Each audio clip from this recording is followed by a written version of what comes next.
इस चैनल को सब्सक्राइब कीजिए। साइंस और मैथ्स की मज़ीद वीडियो की नोटिफिकेशन के लिए बेल आइकन को दबाइए। शुक्रिया।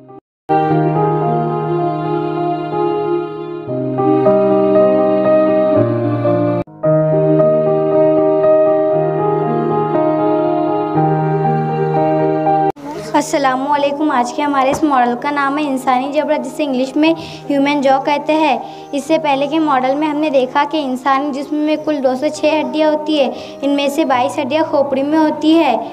इनमें से सिर्फ एक हड्डी हरकत करती है, वो है जबड़े की हड्डी, निचली हड्डी। आज हम जबड़े के बारे में मालूमात हासिल करेंगे। खाना हजम होने का फ़ेल दांतों से शुरू होता है। दांतों की 4 किस्में हैं। पहली किस्म कतरने वाले दांत, दूसरी किस्म चीरने वाले दांत, तीसरी किस्म पेचदार, चौथी किस्म दाढ़। हर दांत पर एरिमेल नामी मादे का सख्त खोल पाया जाता है, जिससे दांत की हिफाजत होती है। मुझे उम्मीद है आपको ये मॉडल पसंद आया होगा। शुक्रिया।